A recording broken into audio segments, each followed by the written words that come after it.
ہن لباس لکم وانتم لباس لہم، تمہاری بیوی تیرا لباس ہے، اور اللہ بیویوں سے کہہ رہا ہے کہ تمہارے خامن تمہارا لباس ہے۔ جتنا لباس خوبصورت ہوتا ہے اتنا انسان پرکشش ہو جاتا ہے۔ جتنا آپ اپنے لباس کی حفاظت دیں، بیوی کی حفاظت کرو گے، بیوی خامن کی حفاظت کرے گی، یہ رشتہ پرکشش ہو جائے گا، خوبصورت ہو جائے گا۔ اس میں ایک بات رہ گئی تھی، وہ ہے نساؤکم حرث لکم۔ یہ اسی میں آتا ہے لیکن تھوڑا سا آگے جا کے آتا ہے، تو اس دن بعد وہ اذا سالک عبادی میں چلی گئی۔ تو نساؤکم حرث لکم فأتوا حرثکم انا شئتم، اس کا مفسرین نے ایک ہی مطلب بیان کیا جو فأتوا حرثکم انا شئتم، لیکن جو کہ میں ذمہ دار ہوں، مجھے حرث سے ایک مطلب سمجھ آئے، میرے پیشے کا لفظ ہے نا حرث۔ اللہ نے یہاں عورت کو تشبیہ دی ہے کھیتی سے۔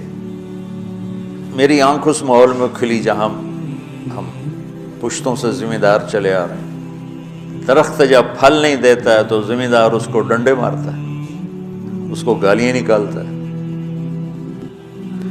کس طرح ذمہ دار ایک پودے کو پروان چڑھاتا ہے، یہ ہے تمہاری ذمہ داری اپنی بیوی، چونکہ تم نہیں کسی کے گھر گئے، تمہارے گھر کسی کی بیٹی آئی ہے، ماں چھوڑ کے، باپ چھوڑ کے، بہنیں چھوڑ کے، بھائی چھوڑ کے، سہیلیاں چھوڑ کے، اور اپنی ترتیب زندگی کو توڑ کر ایک بول پر تیرے گھر آئی ہے، تو پاگل تو آتے ہی اس کے ساتھ بدتمیز ہو رہا ہے، کبھی گالیاں دیتا ہے، کبھی تانے دیتا ہے، کبھی تیری ماں اسے کچھ سناتی، کبھی تیرا ابا اسے کچھ سناتا ہے، کبھی تیری بہنیں اسے کچھ سناتی۔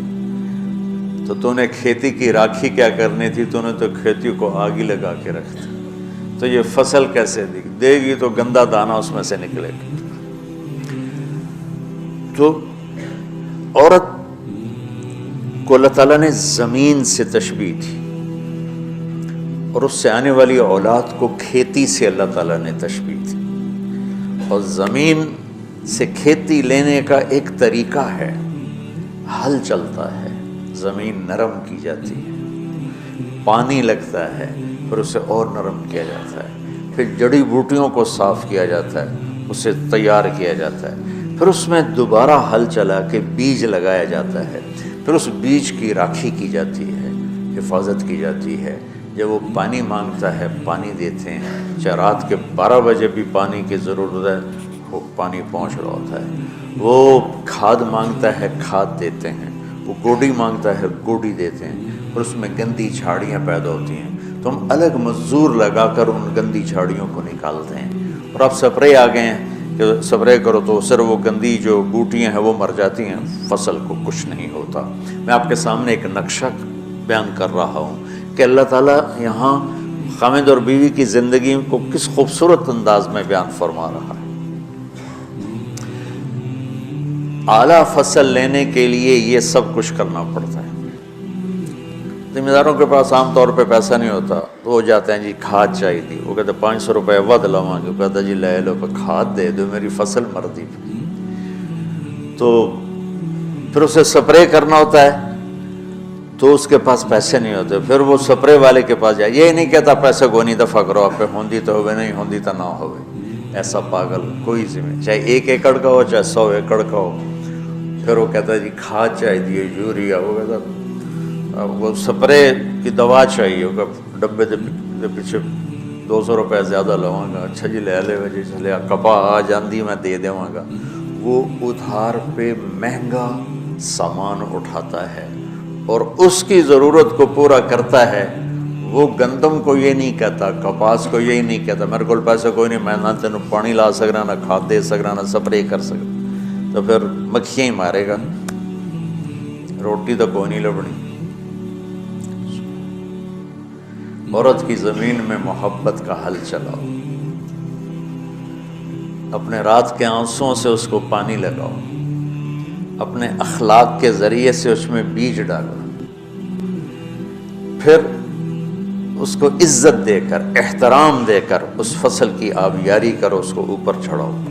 اس میں جو گندی جھاڑیاں ہو گئی، کبھی یہ ادھر سے گندا آئے گا، کبھی ادھر سے گندگی آئے گی، کبھی ساس کی طرف سے، کبھی سسر کی طرف سے، کبھی بہنوں کی طرف سے، کبھی لڑکی کے ماں باپ کی طرف۔ بعض لڑکی کے ماں باپ ایسے بے وقوف ہوتے ہیں کہ اپنی بیٹیوں کا گھر اجاڑ دیتے ہیں، شادی کرنے کے بعد بھی بیٹی کو اپنے حکم پر چلانے کی کوشش کرتے ہیں تو خاوند کہاں برداشت کرتا ہے؟ شادی کے بعد بیوی پر ماں کا حق نہیں ہے، باپ کا حق نہیں ہونے کا مطلب ہے کہ پہلے اب خاوند کا حق ہے، پھر ماں باپ کا حق ہے۔ ماں کچھ کہے، خاوند کچھ کہے تو اسے خاوند کی اطاعت کرنی ہے، ماں کی نہیں، ماں کی نہیں۔ لیکن کچھ والدین ایسے ہیں جو اپنے بیٹیوں کو برباد کر دیتے ہیں، پیچھے سے ڈوریں ہلا ہلا ہلا، ایسے کیسز چھوڑے ہیں۔ زیادہ جو مسئلہ ہے وہ سسرالی مسئلہ ہے، تو اس میں وہ جو گندی جھاڑیاں پیدا ہوتی ہیں نا، ان کو وہ سلیقے سے نکالتا رہے، نکالتا رہے، نکالتا رہے، نکالتا رہے، اور اس کی حفاظت کرتا رہے۔ یہ جو آموں کا باغ لگتا ہے نا، تو چھوٹا ہوتا ہے، جب سردیاں آتی ہیں تو اس کو ہم کور کر دیتے ہیں سارے، پہلے اس کے اوپر چونے کا سپرے کرتے ہیں، چونے کا، کہ اس کے پتوں کے اوپر ایک تہ جم جائے، اور اس کے تنے پر بھی چونا لگاتے ہیں تاکہ ٹھنڈک اندر نہ جائے، پھر اس کو یوں کور کر دیتے ہیں کہ اندر سردی نہ جائے۔ اتنی حفاظت ایک چھوٹے سے پودے کی جاتی ہے، تب جا کر وہ پروان چڑھتا ہے۔ اور سب سے بڑا پودا انسان ہے، اور سب سے قیمتی دھرتی ماں ہے، اور سب سے قیمتی رشتہ خاوند اور بیوی ہے۔ اور آج کے خاوند بیوی کو ماں کی گالیاں نکال رہے، بہنوں کی گالیاں نکال رہے، جیسے وہ خرید کے کسی لونڈی کو خرید کے لیں۔ کسی کی بیٹی ہے تو کھیتی، تم لوگ دورے والے اب جا رہے ہو، تمہاری شادیاں ہو گئی، تو اللہ کے واسطے بچوں بدتمیز نہ بننا اپنی بیویوں کے ساتھ، یاد رکھنا میری باتوں کو۔ وہ جو گیت تم نے سنا نہیں میری عمر بھر کا ریاض تھا، میرے درد کی تھی وہ داستاں جسے تم ہنسی میں اڑا گئے۔ کہیں ایسا نہ کر دینا میری باتوں کو۔ اگر اپنی زندگی کو خوبصورت دیکھنا چاہتے ہو، عالی شان دیکھنا چاہتے ہو، اپنے اخلاق اچھے کر لیں۔ چونکہ بیوی کی بات ہو رہی، ورنہ ہر رشتے میں اسی کی ضرورت۔ ماں کا رشتہ ہے، محبت دینی پڑے گی، باپ کا رشتہ ہے، محبت دینی پڑے گی، بہنوں کا رشتہ ہے، بھائیوں کا رشتہ ہے، اولاد کا رشتہ ہے۔ اگر اولاد پر ہی ڈنڈے برساؤ گے تو تم سے متنفر ہو جائیں گے۔ میرے نبی نے کبھی یوں اپنے نواسوں کو ٹچ بھی نہیں کیا تھا، ایسے بھی نہیں کیا تھا، روزانہ جا کے ان کو ملتے، سینے سے لگاتے، اپنی نسبتوں کو منتقل کیا حسنین کی طرح، واعظ نصیحت نہیں کی۔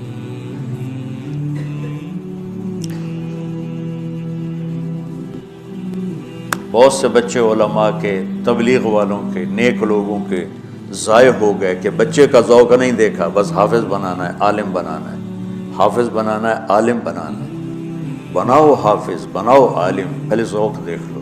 اگر نہیں ہے تو اچھا مسلمان بناؤ، یہی کافی ہے۔ اگر زبردستی چلایا تو وہ بچہ نہ دین کا رہے گا، نہ دنیا کا رہے گا، نہ مدرسے کا رہے گا، نہ تبلیغ کا رہے گا۔ یہ لاکھوں مثالیں میرے سامنے۔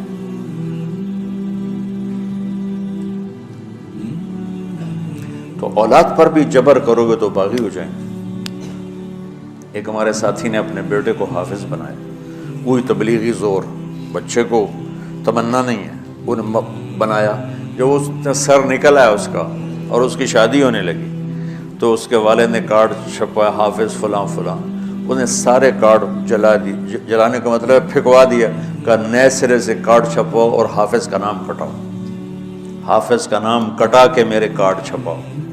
یہی فیصل آباد کا واقعہ۔ تو تمہارے ساتھ عالم کا لفظ لگا ہوا ہے، تم کہو گے میری اولاد بھی عالم ہو۔ 6 مہینے کی اولاد، اس کے سر پہ بڑی ساری ٹوپی ہوئے، جی چاہے تو اس سے داڑھی بھی کاٹ لو ہوتی تو اتنے بچوں کے سر پہ ٹوپیاں چڑھائی ہوتی ہیں۔ ان کی فطرت کی زندگی، ان کو کھیلنے دو، انہیں ٹائم دو، انہیں دیکھو یہ کدھر موڑ رہے ہیں، جس طرف ان کا دھارا جا رہا ہے۔ صرف عالم بننے والا ہی مسلمان ہوتا ہے، صرف حافظ بننے والا ہی مسلمان ہے، اور کوئی مسلمان ہے ہی نہیں۔ اللہ نے ہمیں جو دعا سکھائی ہے، رب ہب لی من الصالح، رب ہب لی من العلماء تو نہیں کہا، رب ہب لی من الحفاظ بھی نہیں کہا، من الصالحین۔ نیک ہونا ضروری ہے، عالم ہونا ہو گیا تو ٹھیک ہے، نصیب کی بات ہے، بہت اعلیٰ چیز، حافظ بن گیا بہت اعلیٰ چیز، لیکن زبردستی کراؤ گے پچھتاؤ گے۔ زندگی کے تمام شعبوں کو زندہ کرنا۔ ایک اور آیت سورۃ آل عمران کی ہے، یہ سارے دین کی روح ہے اور یہ دین کا مرکزی نقطہ ہے، مرکزی نقطہ۔ جیسے گاڑی ہوتی ہے نا، اس کا بیلنس کیا جاتا ہے تو پھر وہ صحیح چلتی ہے، اس کا ایک نقطہ ہوتا ہے، اس پر آ کر چاروں ٹائروں کو ایک جیسے زاویے پر جمع کرنا ہوتا ہے، پھر وہ صحیح چلتی ہے۔ اگر وہ بیلنس آؤٹ ہو جائے تو سوزوکی ہو یا لینڈ کروزر ہو، وہ سیدھی نہیں چلے گی، کبھی یوں ہو جائے گی، کبھی یوں ہو جائے گی، کبھی یوں، وہ خود بھی تھکے گی اور مسافر کو بھی تھکائے گی۔ تو ہر چیز کا سینٹر پوائنٹ جب صحیح ہوتا ہے تو وہ چیز صحیح چلتی ہے۔ اسلام کا جو مرکزی نقطہ اور پوائنٹ ہے وہ نرمی ہے، شدت نہیں، وہ نرمی ہے، وہ عبادات اور باقی ساری چیزیں اپنی اپنی جگہ پر، لیکن ان سب کو جوڑنے والی جو چیز ہے وہ نرمی ہے۔ یہ میں نے کہاں سے لیا؟ میں ایک دفعہ جا رہا تھا پاناما، تو سورہ کہف کو دیکھ کے پڑھ رہا تھا، ویسے مجھے یاد ہے میں دیکھ کے پڑھ رہا تھا، تو جب میں وَلْيَتَلَطَّفْ پر پہنچا تو حاشیے میں لکھا تھا نصف القرآن، تو میں ایسی تھوڑی دیر سوچ میں پڑا کہ یہ اللہ تو قادر ہے، یہاں کوئی لفظ لا سکتے تھے اللہ تعالیٰ، یہ کیوں لائے وَلْيَتَلَطَّفْ، حد سے زیادہ نرمی کا معاملہ کرنا۔ وہ جو روٹی لینے میں گیا ترکی میں، ترسوس ایک جگہ ہے جہاں اردن والے بھی دعویٰ کرتے ہیں کہ یہاں تھے اصحاب کہف، میں نے وہ بھی دیکھا ہے، اور ترکی والے بھی کہتے ہیں میں نے وہ بھی دیکھا ہے۔ تو ترکی والا قرآن کی تعبیر سے زیادہ جوڑ کھاتا ہے، اردن والا جوڑ نہیں کھاتا ہے۔ اس کا وَلْيَتَلَطَّفْ، اے بھائی کوئی بھاؤتاؤ کے چکر میں نہ پڑنا، بڑی نرمی سے پیار محبت سے روٹی لے کے آجا، بھوک لگی، اور صیغہ مبالغے کا ہے، تلطف، تفاعل، مبالغہ اور تکلف۔ تو تمہارے اندر اگر سختی ہے پھر بھی تم با تکلف نرمی کرو، تمہارے اندر شدت ہے پھر بھی اپنے اوپر نرمی طاری کرو۔ تو یہاں سے مجھے یہ بات سمجھ میں آئی کہ پوری شریعت کا سینٹر پوائنٹ قرآن ہے، اور قرآن کا سینٹر پوائنٹ نرمی ہے، وَلْيَتَلَطَّفْ۔ اب ہمارے ڈانٹ ڈپٹ کو بزرگی سمجھا جاتا، ڈانٹ ڈپٹ کو تربیت سمجھا جاتا، استاد شاگرد کو ڈانٹ رہے ہیں، پیر مریدوں کو ڈانٹ رہے ہیں، امیر مامور کو ڈانٹ رہے ہیں، والدین اولاد کو ڈانٹ رہے ہیں، اور میرا اللہ کہہ رہا ہے نرمی۔ اب آیت سنو، یہ بات سمجھ میں آ گئی؟ اب آیت سنو، اللہ تعالیٰ فرما رہا ہے اپنے محبوب سے، فَبِمَا رَحْمَةٍ مِّنَ اللَّهِ لِنْتَ لَهُمْ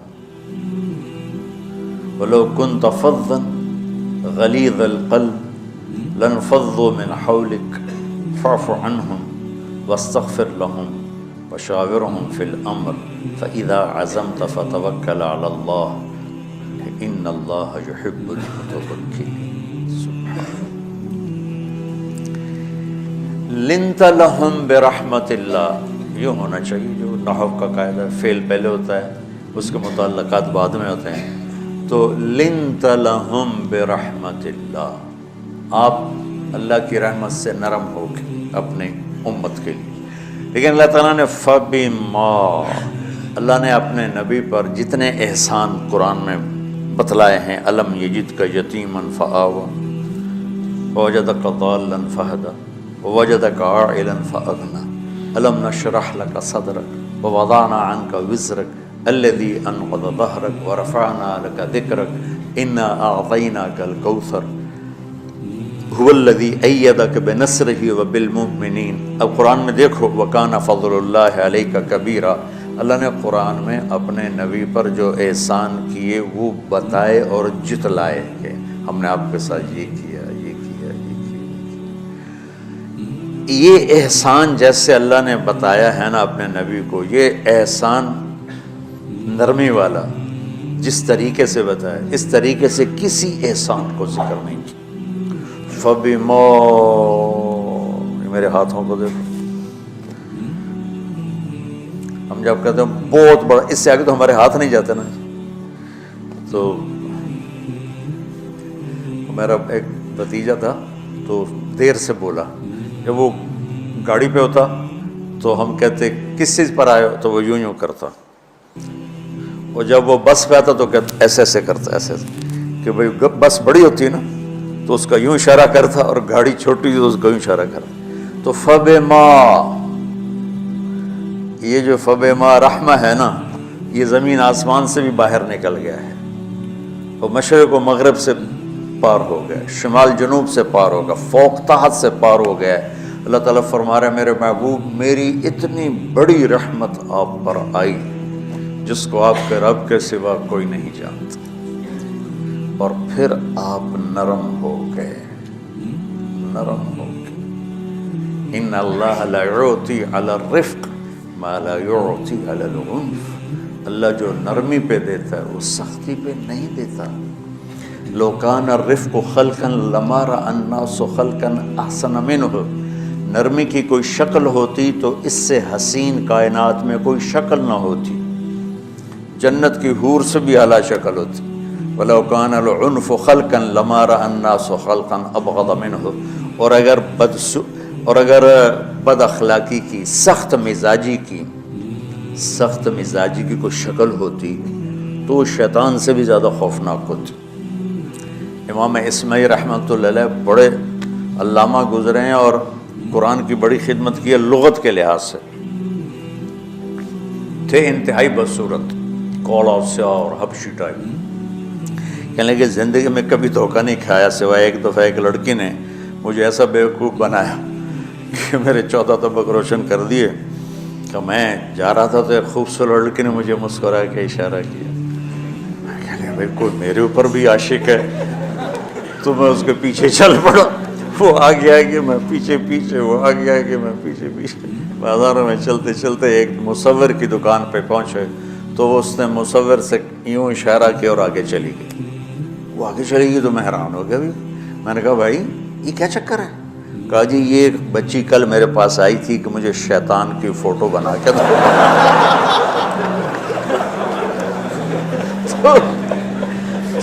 تو میں نے اس سے کہا بیٹی میں نے تو شیطان دیکھا نہیں، تو مجھے دکھا تو میں اس کا فوٹو بناؤں، تو آج تمہیں لے کر کہہ رہی تھی یہ ہوتا ہے، ایسا ہوتا ہے۔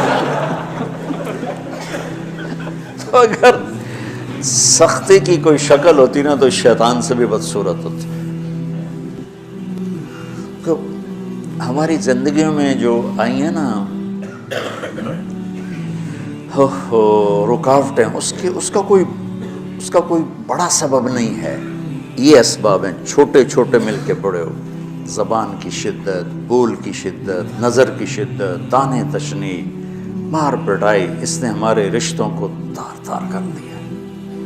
اور میں قربان جو میرا اللہ تعالیٰ کہہ رہا ہے لو کنت فظا غلیظ القلب، اگر آپ کی زبان میں شدت ہوتی، آپ کے مزاج میں شدت ہوتی، لانفضوا من حولک، انفضوا کا مطلب بتایا تھا نا کل پرسوں، بھگدڑ مچ جانا، پیچھے مڑ کے نہ دیکھنا۔ معلم محمد مصطفیٰ جیسے ہوں صلی اللہ علیہ وسلم، اور طلبہ اصحاب رسول جیسے ہوں،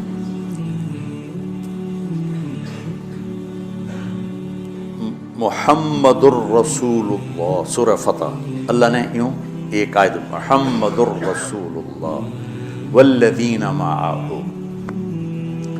یہاں محمد اللہ کے رسول ہیں، یہ دعویٰ ہے، کہ یہ میرے رسول ہیں۔ تو پوچھنے والا پوچھتا ہے کہ اس کی دلیل کیا ہے، تو اللہ کہتا ہے اس کے ساتھیوں کو دیکھ لو، ایسے ساتھی صرف نبی کے ہوتے ہیں اور کسی کے نہیں ہوتے۔ والذین معہ، معیت بہت بڑا شرف ہے، اور وہ کیسے ہیں؟ اشداء علی الکفار ہیں، رحماء بینہم ہیں، وہ کیسے ہیں؟ تراہم رکعا سجدا، کوئی سجدوں میں گڑ گڑا رہا، کوئی رکوع میں گڑ گڑا رہا۔ اور اخلاص ایک باریک چیز ہے جس کو موت سے پہلے ہم دعویٰ نہیں کر سکتے کہ میں جو کچھ کر رہا ہوں اخلاص سے کر رہا ہوں، لیکن وہ اتنے اللہ کے قریب ہوئے کہ اللہ نے ان کے اخلاص کی خود گواہی دی، یبتغون فضلا من اللہ ورضوانا۔ میں صرف قرآن سے صحابہ کو بتا رہا ہوں، تتجافى جنوبهم عن المضاجع يدعون ربهم خوفا وطمعا۔ میرے نبی کے ساتھ چلنے والے صحابہ کیسے ہیں؟ راتوں کو اٹھ اٹھ کے روتے ہیں، بستروں سے جدا رہتے ہیں۔ کیسے ہیں؟ كانوا قليلا من الليل ما يهجعون، رات کو بہت تھوڑا سوتے ہیں۔ وبالاسحار هم يستغفرون، اور پھر سحری کے وقت توبہ استغفار کرتے ہیں۔ یہ کیسے ہیں؟ یؤثرون علی انفسهم ولو کان بهم خصاصہ، خود بھوکے رہ کر یہ اوروں کو کھانا کھلاتے ہیں۔ یہ کیسے ہیں؟ لقد رضی اللہ عن المؤمنین اذ یبایعونک تحت الشجرہ فعلم ما فی قلوبہم۔ یہ کیسے ہیں؟ یہ قرآن صرف بتا رہا ہے کہ صحابہ، آخری بات درجہ بندی کی، لا یستوی منکم من انفق من قبل الفتح وقاتل۔ میرے محبوب، آپ کے صحابہ کے دو ہیں جماعتیں، ایک وہ ہیں جو فتح مکہ سے پہلے ایمان لائے، اور ایک وہ ہیں جو فتح مکہ اور اس سے آخر تک ایمان لائے۔ یہ جو بعد والے ہیں نا، یہ پہلے والوں کے برابر نہیں ہو سکتے، اللہ نے فرق مراتب رکھا ہے۔ اتنے بڑے مقام کے لوگ، لفظ کیا آ رہا ہے؟ لن فضوا من حولی، یہ آپ کو چھوڑ کے بھاگ جاتے۔ سختی اتنی بڑی بلا ہے کہ اتنے دھرتی نے کسی نبی کے ایسے ساتھی نہ دیکھے نہ دیکھے گی، اور ایسے عظیم انسان دنیا میں نہ آئے نہ آئیں گے۔ انبیاء کے بعد عظیم ترین انسانوں کا ٹولہ، لیکن وہ بشر تھے، ان سے خطائیں ہوئیں، ان سے گناہ ہوئے، پر اللہ نے کہا جاؤ ہم نے معاف کر دیا، کلا وعد اللہ الحسنى، جاؤ سب کے لیے جنت ہے۔ تو میرا اللہ کہہ رہا ہے میرے محبوب، اور اب تھوڑے سے احادیث سے سن لو۔ آپ نے کہا ابو بکر جنتی، عمر جنتی، عثمان جنتی، علی جنتی، طلحہ جنتی، زبیر جنتی، سعد بن ابی وقاص جنتی، عبد الرحمن بن عوف جنتی، ابو عبیدہ بن جراح جنتی، سعید بن زید جنتی۔ بلال، جب جنت میں جاتا ہوں تیرے پاؤں کی آہٹ اپنے آگے آگے سنتا ہوں۔ جس نے جنتی عورت کو دیکھنا ہو ام رومان کو دیکھ لے۔ بڑے بڑا مناقب صحابہ اٹھا کے دیکھو۔ میرا ایک امتی آئے گا جنت کے دروازوں پر تو 8 دروازے کھل کے کہیں گے مرحبا، ادھر آ جائیں، ادھر ادھر۔ سلمان فارسی ایسے ہوئے، یا رسول اللہ کون ہے یہ؟ تو آپ نے کہا یہ بیٹھا ہے ابو بکر، اس کو جنت کے 8 دروازے پکاریں گے۔ عمر، ایک محل دیکھا بہت عالیشان، میں سمجھا میرا ہے۔ جب جانے لگا تو فرشتے نے کہا آپ کے غلام عمر بن خطاب کا ہے۔ عثمان، جنت میں ہر نبی کا رفیق ہے، میرا رفیق تو ہے۔ پھر حضرت علی کا ہاتھ پکڑ کے کرتے کرتے کرتے یہاں لگا لیا، علی تو بھی خوش ہو جا، جنت میں تیرا گھر میرے گھر کے سامنے ہے۔ طلحہ زبیر، ہر جنتی کا ایک خادم، میرے 2 خادم طلحہ اور زبیر۔ تو اس ایک لائن لگی پڑی ہے، اور میرا اللہ کہہ رہا ہے میرے محبوب اگر آپ کے مزاج میں شدت ہوتی تو ایسے عظیم الشان لوگ آپ کو چھوڑ کے بھاگ جاتے۔ بچو کیا کرو، سنا سنا کے بھی تھک گیا ہوں۔ ایک بلبل ہے کہ ہے محو ترنم اب تک، اس کے سینے میں ہے نغموں کا تلا تم اب تک۔ قید موسم سے طبیعت رہی آزاد اس کی، کاش گلشن میں کوئی سمجھے فریاد اس کی۔ میں تو پچھلے 20 سال سے فریاد کر رہا ہوں، او بھائیو نرمی اختیار کرو، محبتیں اختیار کرو، نفرت ہو، اختلاف کرو، نفرت تو نہ کرو۔ بیوی سے اختلاف ہو گیا ہے تو نفرت تو نہ کرو، بیوی کو خامن سے ہو گیا نفرت تو نہ کرو، بہن بھائیوں میں ہو جاتی اونچ نیچ، نفرت ہے تو نہ کرو، سلام دعا ختم۔ تو آپ فارغ ہونے والے ہو، یہ اسباق یاد رکھو گے تو آپ ہی کو فائدہ ہوگا انشاءاللہ۔ پھر جہاں جاؤ گے گلاب کے پھول کی طرح مہکو گے۔ چمن میں بہت سے پھول ہوتے ہیں، لیکن جہاں گلاب کھلا ہوتا ہے سب کی نظر وہیں جا کر ٹکتی۔